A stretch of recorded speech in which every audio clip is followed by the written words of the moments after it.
6. केंद्रीय क्षेत्र। मनस क्षेत्र को पार कर लेने के बाद केंद्रीय क्षेत्र आता है। इस क्षेत्र में अत्यंत उत्कृष्ट प्रकार की अधिचेतनता उत्पन्न होती है। उलटफेर का सिद्धांत थियरी ऑफ इन्वर्टेंडो, जैसा कि सहज मार्ग के 10 नियमों की व्याख्या में बताया गया है, पुनः आ जाता है। जो हम हृदय के दाईं ओर पाते हैं वही हमें इस क्षेत्र के भी दाईं ओर मिलता है। D3 तुर्यावस्था की अंतिम स्थिति है जहां प्रत्येक स्थिति का लोप हो जाता है, यानी यह शून्य अनस्तित्व है। यह अधिचेतना की अधिसूक्ष्मतम स्थिति है। V 160। चित्र संख्या 5। D3 केंद्रीय क्षेत्र। इस प्रकार की अधिचेतना देव अवतार के लिए सुरक्षित रहती है। ये स्थिति कभी कभी, यद्यपि दुर्लभ और अत्यंत असाधारण दशा में, किसी विशिष्ट विभूति को भी प्रदान की जाती है जो साधारणतया संसार के परिवर्तन के निमित्त अवतरित होती है। उसका स्थान देव अवतार के बाद ही आता है। प्रकृति की कार्य प्रणाली में व्यावहारिक रूप से उसका वही स्थान है। प्रकृति अब परिवर्तन चाहती है, पूरी तरह से नवीनीकरण, और इस निमित्त मैं आपको आश्वस्त कर सकता हूं कि एक विशिष्ट पुरुष पहले से ही जन्म ले चुका है और लगभग 2.5 वर्ष से कार्यरत है। आध्यात्मिकता में सर्वोच्च स्थिति पर पहुंचे हुए वर्तमान महर्षिगण, जो आमतौर पर संसार के लिए अनभिज्ञ से हैं, उनके निर्देश में कार्य कर रहे हैं।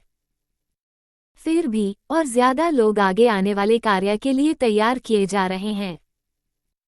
वे जिनके पास आंखें और अंतर्दृष्टि है, उनके उस विभूति के कार्य विधान और उसके प्रभावों को देख और समझ सकते हैं।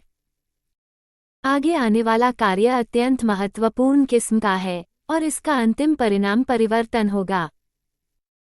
समय लग सकता है, लेकिन परिणाम जरूर होगा, जिसके बाद संसार अपने सही स्वरूप में निखर आएगा।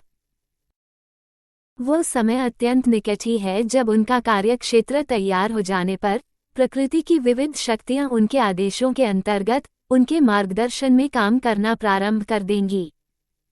ये शक्तियां कार्य की प्रतीक्षा कर रही हैं। प्रकृति की व्यवस्था को समुचित कार्य गति में रखने के लिए ऐसे विशिष्ट पुरुष को शक्ति सीधे मिलती है। आध्यात्मिक स्थिति का दर्शन में योगज में सर्वोच्च कोटि की अंतर्दृष्टि से संपन्न संत, जो ध्यान लगाकर मुक्त आत्माओं से बात करने की सुविकसित क्षमता रखते हैं, सीधे उससे अंदर ही अंदर संपर्क स्थापित करके या प्रकृति का अध्ययन करके इन तथ्यों को प्रमाणित कर सकते हैं। अन्य व्यक्ति कालांतर में इन परिणामों को स्थूल रूप में देखेंगे। 161। सहज मार्ग के संदर्भ में राजयोग की प्रभाव क्षमता। अपनी बात दोहराते हुए, अब यहाँ पर हमारे समस्त कर्मों का अंत हो जाता है और अब हम विशुद्ध रूप में ईश्वरीय क्षेत्र में प्रवेश पा चुके हैं।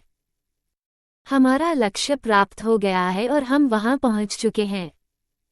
आत्मा साक्षात्कार हो गया है। वास्तविक चेतना से, जो हृदय क्षेत्र में वास करती है, और उसकी क्षमता से, जिसकी जड़ें मनस क्षेत्र में स्थित हैं, हम ऊपर उठ गए हैं। अब हम पुनर्जन्म के अनंत चक्र से मुक्त हैं। लोग इस स्थिति को सत्य की संज्ञा दे सकते हैं। जहां पर हम पहुंचे हैं वह वस्तुतः सत्य नहीं है। सत्य तो पीछे छूट गया है और उसमें हमारा वास बिल्कुल नहीं है। सत्य से ऐसी वस्तु का भाव आता है जो वहां नहीं है। सत्य वास्तव में अनस्तित्व के रूप में वर्णित दशा का तलछट है। और अधिक स्पष्ट करने के लिए मैं कहूंगा कि साधारणतया लोग उस सत्य की सराहना करते हैं जो चेतना के रूप में प्रकट होता है। चेतना हमारा लक्ष्य नहीं है। ये तो बालकों के लिए खेलने का खिलौना मात्र है। हमें तो ऐसी जगह पहुंचना है जहां चेतना अपना वास्तविक रूप धारण कर लेती है, अर्थात जैसा कि इसे वास्तव में होना चाहिए। हमें तो उस मूल कषाय मदर टिंक्चर की खोज करनी है जिससे वास्तव में औषधियां बनाई जाती हैं। हम उस क्षमता की खोज कर रहे हैं जो चेतना की सृष्टि करती है, और यदि वह भी अंतर्धान हो जाती है तब हम खुद को विशुद्ध और सरल वास्तविक सत्य की सीमा पर पाते हैं। शब्दों में समुचित वर्णन के लिए ये दर्शन बहुत उच्च है। जब मैं कहता हूँ कि हमें उस क्षमता की खोज करनी है, तो क्या आप इसका आशय समझते हैं? इसका उद्गम कहाँ है या ये कहाँ से आती है? यह एक सच्चे योगी की अंतिम मंजिल तम से आती है। ये 3 गुणों में से कोई भी नहीं है। लेकिन उस स्थिति की दशा के बारे में मेरी पुस्तक सहज मार्ग के 10 नियमों की व्याख्या में समझाया गया है। मुक्त आत्माएं अपने पद और स्थिति के अनुसार 162 केंद्रीय क्षेत्र, जिसका अभी अभी वर्णन किया गया है, उस वास्तविक वस्तु में भागीदार होती हैं। कुछ दार्शनिकों द्वारा ये धारणा करना कि मुक्त आत्माएं वास्तविक चेतना से संपन्न नहीं होती लेकिन उसके लिए जरूरी सामर्थ्य मात्र से युक्त होती हैं, सटीक नहीं है और भ्रम पैदा करने वाला है। वाकई, मुक्त आत्माएं अपनी शक्ति का इतना विकास कर लेती हैं कि वे चेतना और सामर्थ्य दोनों का उपयोग जिस प्रकार चाहें, कर सकती हैं। लेकिन वास्तव में वे दोनों से परे हैं, और केवल तभी मोक्ष की दशा आती है। यदि आपने खुद में ये क्षमता विकसित कर ली है तो इसका अर्थ है कि आपको जो कुछ मिला है वो अनस्तित्व के विचार से बहुत दूर है। साधारणतः दार्शनिक दूसरों को अपनी ही विचारधारा पर खींच लाना चाहते हैं, लेकिन मुझे लगता है कि यह तरीका सही नहीं है। वास्तव में अभ्यास द्वारा प्राप्त अनुभव ही व्यक्ति के आत्म साक्षात्कार में सहायक हो सकता है। कोई अन्य तरीका या उपाय, कोई पुस्तक या ग्रंथ इस संबंध में सहायक नहीं हो सकते। एकाकार या अनस्तित्व की अनुभूति को सत्य की अनुभूति कहना असलियत से बहुत दूर भटक जाने के समान होगा। सत्य की अपनी अलग परिभाषा है, परंतु जहां हमें अंत में पहुंचना है वह सभी वस्तुओं से परे है। केंद्रीय क्षेत्र के अन्वेषण के पूर्व प्रायः प्रत्येक मस्तिष्क में सत्य ही प्रमुख था। सत्य हर जगह विद्यमान है, मानव विकास के प्रत्येक चरण पर। आध्यात्मिक विज्ञान में लोग आमतौर पर इस शब्द का प्रयोग वस्तुओं को असली बताने के लिए करते हैं। कोई भी वस्तु जो भौतिकता से परे हो, उसे सत्य कहा जा सकता है, यानी भौतिकता का अंत होने पर जो शेष रह जाता है, उसी को सत्य कहा जाता है। किंतु जहां ये दोनों चीजें समाप्त होती हैं, आप उसे क्या कहेंगे?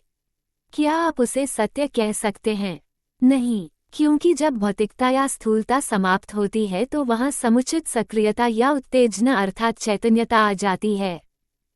यदि आप आगे बढ़ते ही 163 सहज मार्ग के संदर्भ में राजयोग की प्रभाव क्षमता जाएं और इन दोनों को भी पार कर ले तो आप ऐसी अवस्था पर पहुंच जाते हैं जहां से ये चीजें आई हैं।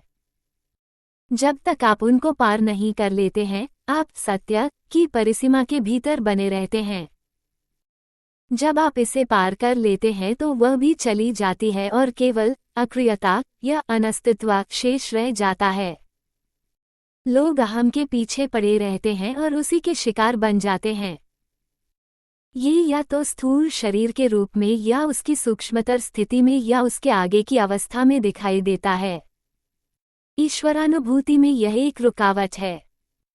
इसका आरंभ हृदय क्षेत्र से होता है और इस क्षेत्र के पार हो जाने के बाद अपने ठोस रूप का घनत्व खो बैठता है। दूसरे शब्दों में, हृदय क्षेत्र पार कर लेने के बाद और ईश्वर के मनस क्षेत्र में प्रवेश कर लेने पर कर्ता का भाव उसे छोड़ देता है और मैं पना यानी शरीर को अपना कहने का भाव उससे विदा ले लेता है। इस क्षेत्र में अहम की यह एक सूक्ष्म दशा है, या यूं कहिए ये शुद्ध रूप है, परंतु दोष ही होता है। जब यह मनस क्षेत्र में पहुंचता है जहां इसका वास है, तो इसका बल बढ़ जाता है क्योंकि आप इसके साथ चलते हैं और स्पंदन के रूप में प्रकट होने वाली गति से शक्ति प्राप्त करते हैं।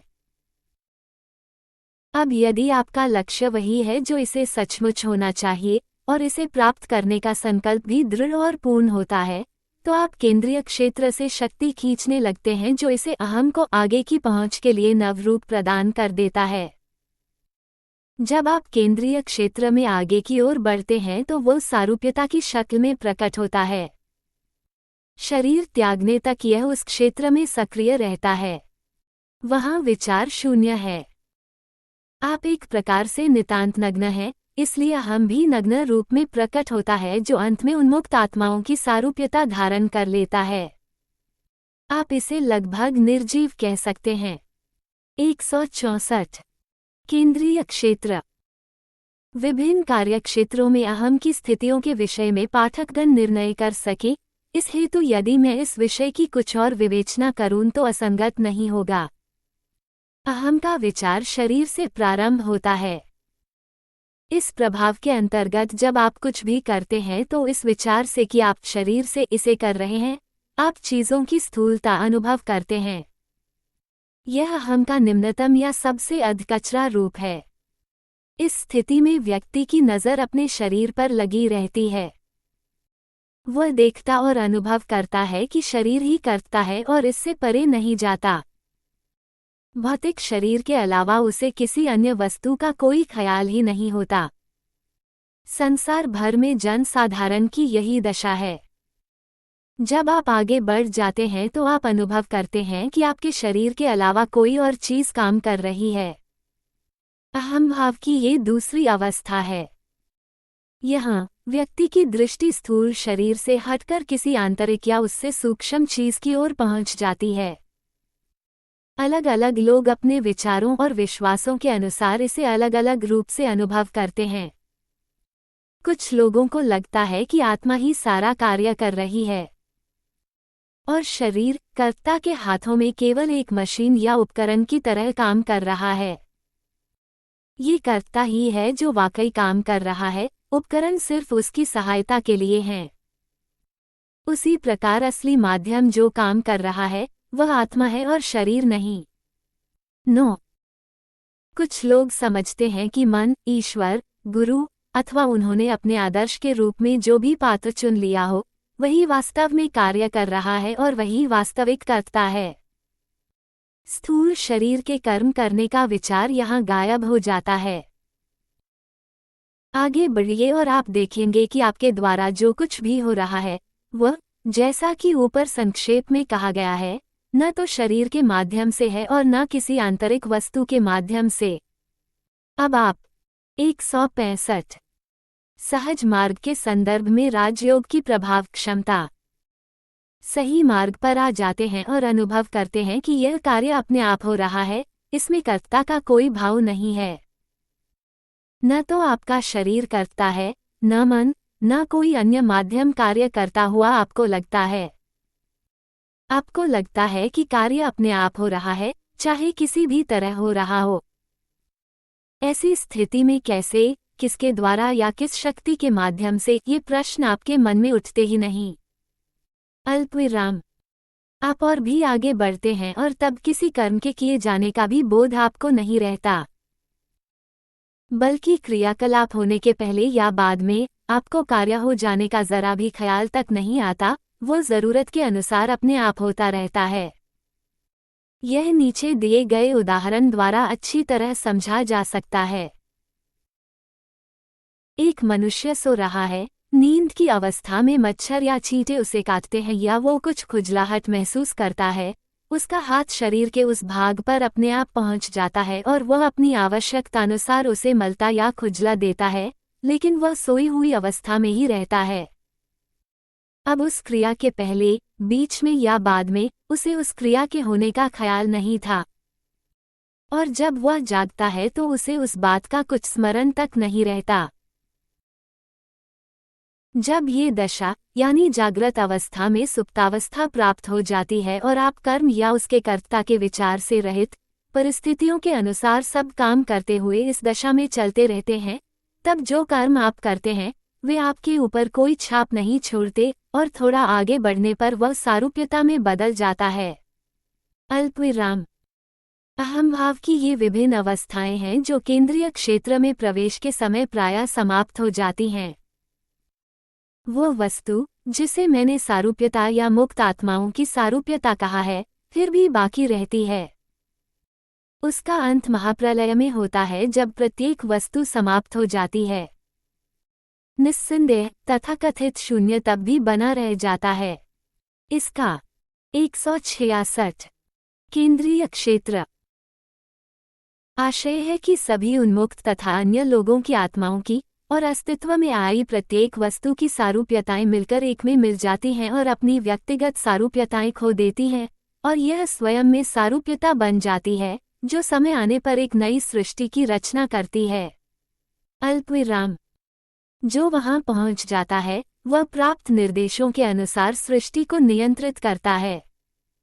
ये निर्देश परम आधार से आते हैं। मैं यहाँ पर प्रकट कर देता कि परम आधार से निर्देश कैसे आते हैं, लेकिन मैं ऐसा नहीं करूँगा, क्योंकि जब तक कोई उस कोटि का अनुभव अर्जित न कर ले, इसे गलत समझने की संभावना है। उसे विशिष्ट शक्तियाँ दी जाती हैं और वो उनसे कार्य करना प्रारंभ कर देता है। ईश्वरीय कार्य की तरंग का उसे अनुभव होता है और उसी के अनुसार खुद को कार्य में लगा देता है। ईश्वर का प्रत्येक आदेश उसके द्वारा आता है। प्रकृति की हर बात को वह पकड़ लेता है और पढ़ता है। हर चीज उसकी नज़र में स्पष्ट रहती है। एकात्मकता ही अब सबसे प्रधान है। वह भीतर बाहर सर्वत्र एक सा ही अनुभव करता है। रूपों की स्थूलता में वह पत्थर, मनुष्य या वृक्ष का निर्णय नहीं कर सकता जैसे कि वे हैं। सीमा बंधन यहाँ समाप्त हो जाते हैं। यही अंतिम ध्येय है और जीवन की समस्या पूरी तरह हल हो जाती है। कोई पूजा या ध्यान यहाँ पर आवश्यक नहीं रह जाता। प्रकृति की विभिन्न शक्तियों पर उसका अधिकार है और वो उनसे काम लेता है। वे उसकी आज्ञा का पालन करती हैं। पूरे विश्व में एक समय में एक और अकेली एक ही ऐसी विभूति होगी। जब महाप्रलय का समय आएगा तो सृष्टि के विघटन के लिए उस समय में विद्यमान ऐसी विभूति, जो इस कार्य के लिए विशेष रूप से नियुक्त है, विमुक्त आत्मा के सहयोग से कार्यशील होगी। उपर्युक्त मुक्त आत्मा दूसरों की अपेक्षा केंद्र के अधिक समीप होगी। मुक्त आत्माओं का अवतरण स्थान चित्र संख्या 6 में दर्शाया गया है। वे केंद्र के निकट अपार 167 सहज मार्ग के संदर्भ में राजयोग की प्रभाव क्षमता असीम विस्तार में यानी अनंत में तैरती ही जाती हैं। मुक्त आत्माएं अपनी सारूप्यता पूर्ण रूप से तभी त्यागती हैं जब महाप्रलय की स्थिति विघटन की स्थिति जैसा कि ऊपर बताया गया है आती है। वह स्थान जो सी चिन्हित बिंदु केंद्र के चारों ओर दिखाया गया है, मुक्त आत्माओं के अवतरण और तैरने का स्थान है। यह इतना विशाल विस्तार है कि संसार की उत्पत्ति के समय का प्रथम ऋषि अब भी तैर रहा है और अभी तक इस महासागर के मध्य बिंदु तक नहीं पहुंच पाया है।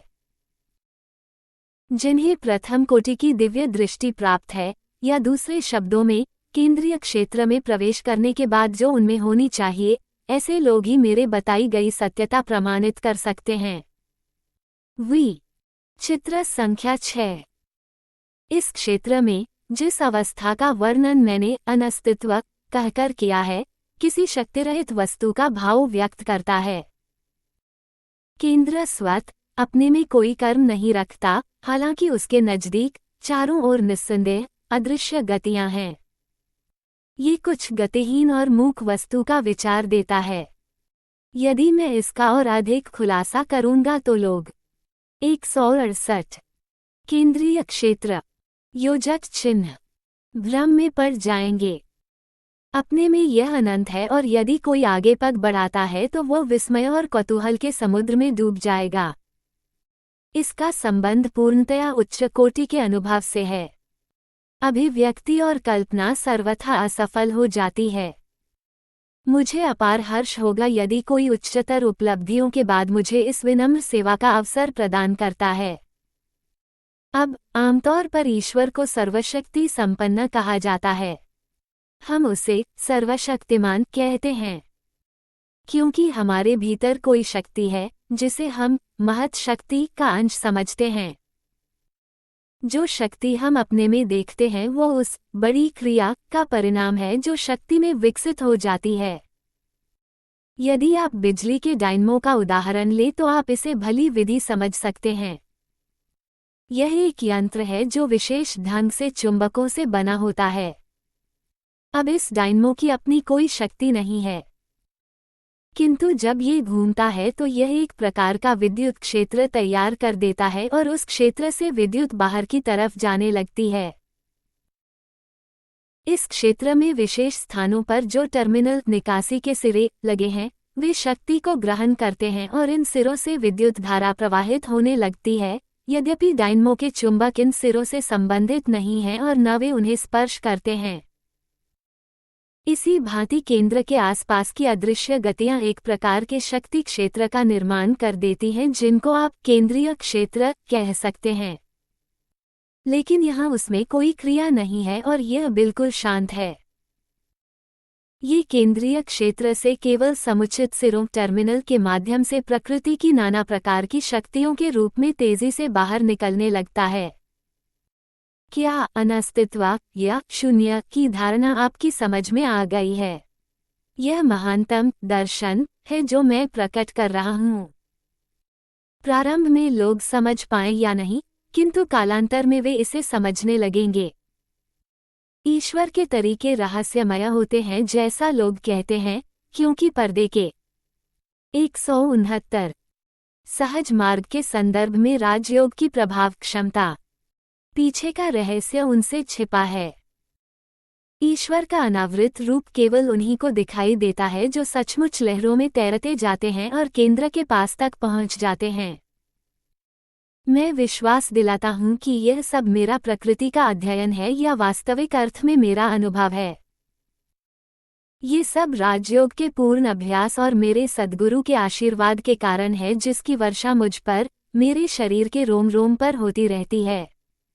9 जब मैं कहता हूं कि यह केंद्रीय क्षेत्र की सीमा पर केंद्र से आते हुए प्रकाश का एकत्रित होना है, जिससे केंद्रीय क्षेत्र की सीमा पर छल्ले के समान कुछ बन जाता है, तो लोग विस्मय कर सकते हैं। यद्यपि प्रकाश इसके लिए सही शब्द नहीं है। जो कुछ वह सचमुच है, प्रकाश वास्तव में उससे कहीं अधिक भारी चीज है और उसके मुकाबले बहुत पीछे छूट जाता है। पर यह इस प्रकार केवल समझाने के लिए व्यक्त किया गया है।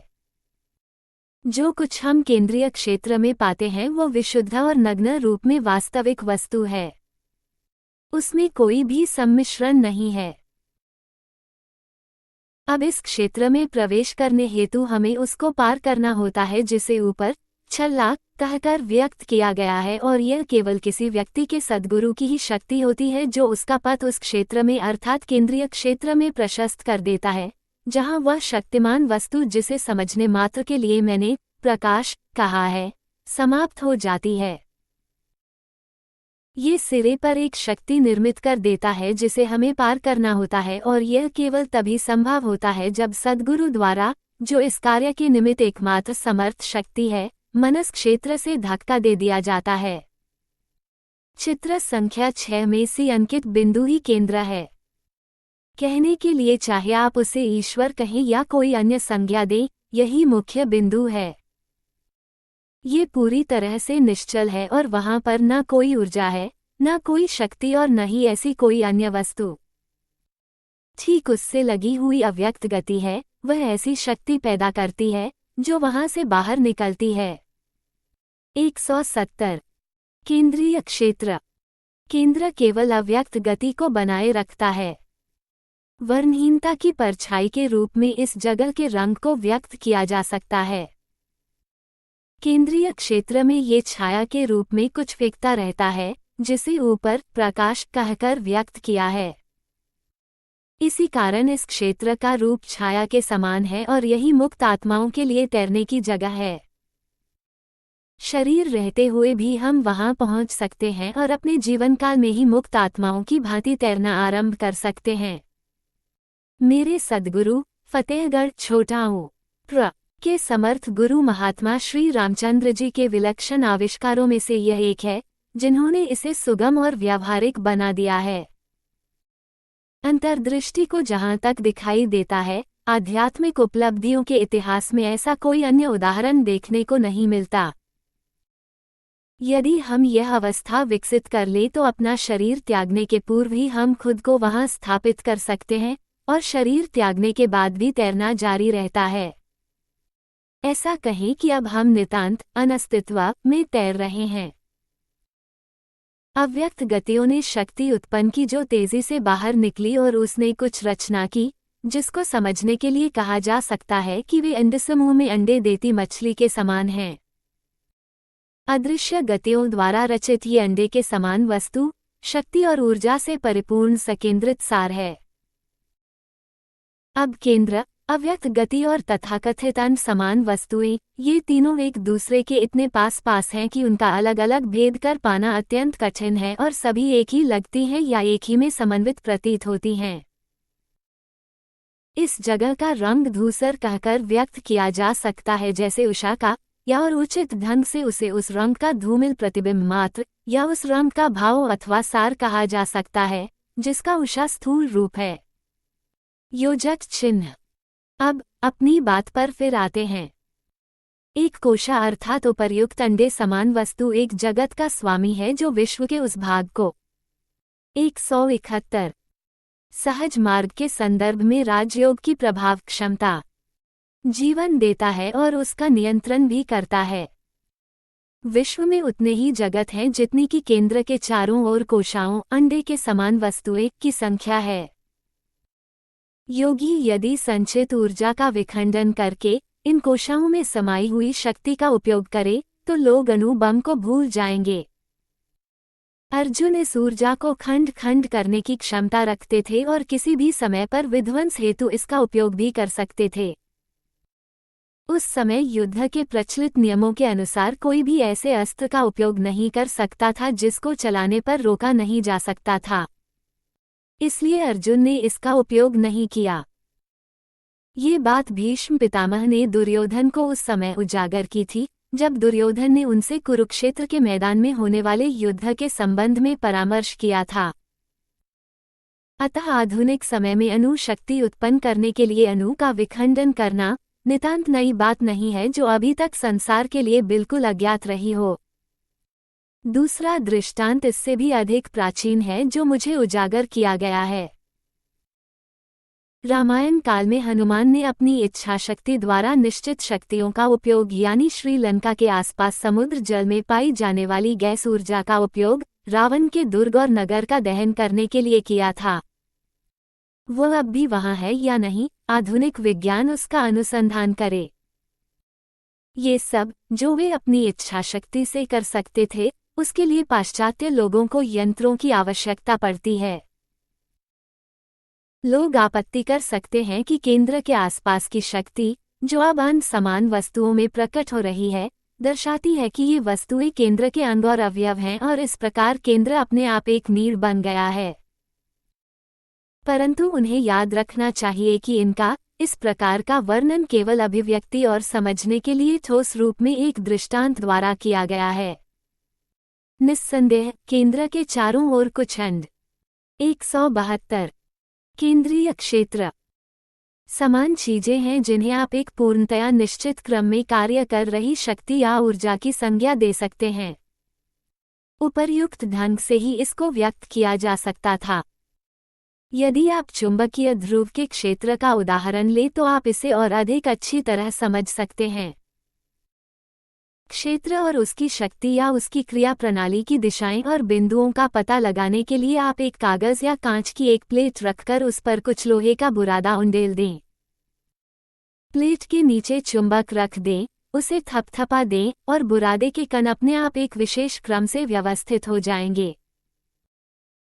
यदि आप उन्हें मिला दें और पुनः थपथपाएं तो वे फिर से उसी क्रम में लग जाएंगे जो उन दिशाओं और बिंदुओं की ओर संकेत करता है जिसके चारों ओर ध्रुव की चुंबकीय शक्ति कार्य कर रही है।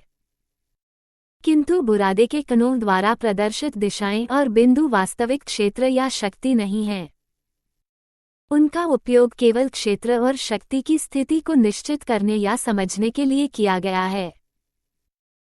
इसी प्रकार मछली के अंडों का उदाहरण केंद्र के चारों ओर कार्यरत शक्तियों को व्यक्त करने के लिए किया गया है, जिन्हें केंद्र बनाए रखता है। परिणामस्वरूप सौर मंडल और विश्व में हर वस्तु संपूर्ण है।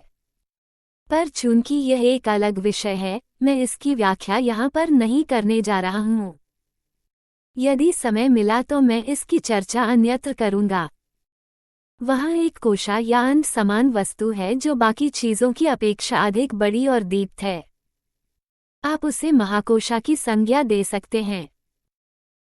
यह महाकोशा उस संसार से सीधे जुड़ी हुई है जिसमें हम रहते हैं और उसका नियंत्रण कर रही है, और यही एक कारण है कि जो विभूतियां यहाँ इस लोक में पाई जाती हैं वे कहीं दूसरे लोकों में नहीं मिलती। हम दूसरे शब्दों में हमारा लोक महाकोशा से जुड़े हुए हैं, अतः हम में लगभग वही बल और शक्ति है जो महाकोशा में है। मैं सृष्टि रचना की सच्चाई को भी प्रकट कर सकता हूँ। सृष्टि रचना आरंभ होने के पूर्व केंद्र के चारों ओर केवल अव्यक्त गति ही 173 सहज मार्ग के संदर्भ में राजयोग की प्रभाव क्षमता थी और उसके निकट तथा उसमें सृष्टि का विचार क्षोभ विद्यमान था। अपने समझने के लिए आप इसे गति, स्पंदन, शक्ति या कुछ और संज्ञा दे सकते हैं। सृष्टि और उसके लिए आवश्यक सभी वस्तुओं का यही परम कारण था। जब सृष्टि रचना का समय आया तो अव्यक्त गति में अंतर्निहित या सुषुप्त विचार परिपक्व हो गया और उसने संपूर्ण गति का मंथन कर दिया और एक ऐसे बल या शक्ति की रचना की जो बाहर की ओर तेजी से निकल पड़ी। झटकों ने शक्ति या ऊर्जा को उस रूप में संकेंद्रित कर दिया जिसका वर्णन मैंने कोशाओं और अन्य समान वस्तुओं की तरह किया है। महाकोशा प्रथम झटके का परिणाम है और इसीलिए समस्त शक्ति और ऊर्जा पूर्ण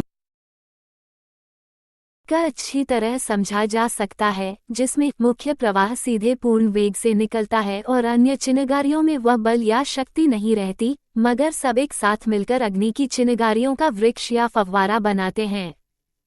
अल्पविराम बड़ा अंडा या महाकोशा उस रूप में प्रकट हो रही वस्तुओं का सार है जिन्हें अन्य समान वर्णित किया गया है।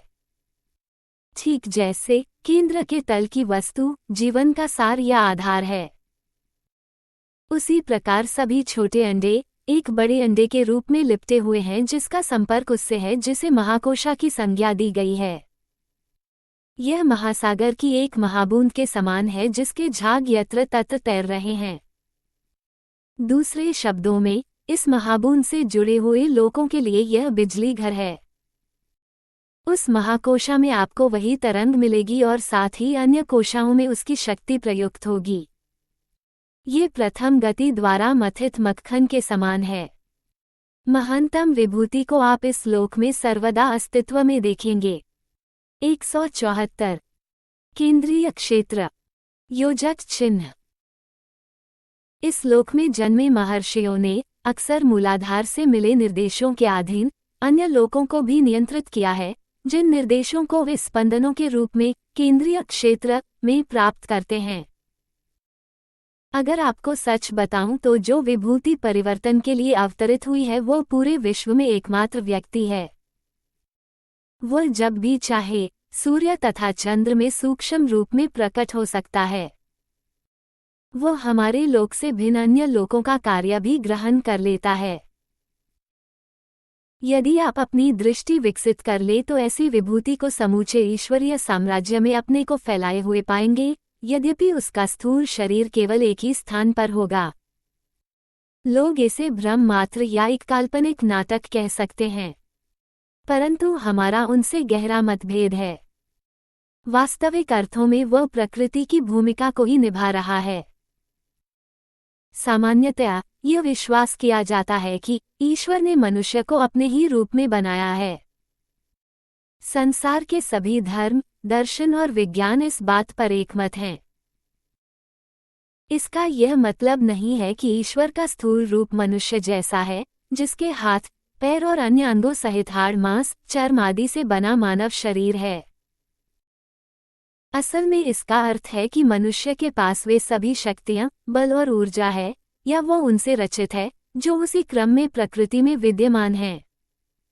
एक कवि ने कहा है, नो, ये जो सूरत है तेरी, सूरते जाना है यही। यही नक्शा है, यही रंग है, सामा है यही। उद्धरण 22 तेरी सूरत वही है जैसी कि प्रेयसी की है।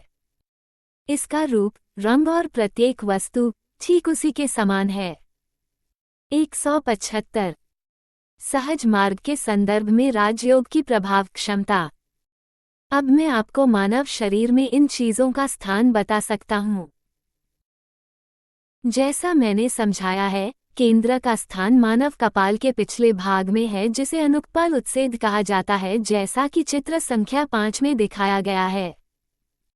उसका संबंध केवल वास्तविक चीज से है। ये जीवन का तत्व है और शरीर के रख रखाव के लिए सभी आवश्यक शक्तियों से संपन्न है। एक बाल की चौड़ाई से भी कम यह एक मज्जा में पदार्थ है और रंग उसी तरह धूसर है जैसा कि उषा का होता है, अथवा जैसा पहले स्पष्ट किया है, केवल उसकी धूमिल परछाई के समान है। केंद्र के सान्निध्य में ऊपर वर्णित कोशाएं या अंडे के समान वस्तुएं वस्तुतः इस बिंदु के निकट भी भौतिक रूप में पाई जाती हैं। उनका संबंध केंद्र के निकट की महाकोशा से रहता है। मुझे भय है कि मैं इस विचार को भली प्रकार समझा पाने में समर्थ नहीं हो पाया, क्योंकि इसको केवल अनुभूति में उतारा अथवा अनुभव किया जा सकता है और शब्दों में व्यक्त नहीं किया जा सकता। इसको व्यक्त करने के लिए, जहां तक संभव है, मैंने काफी कह दिया है।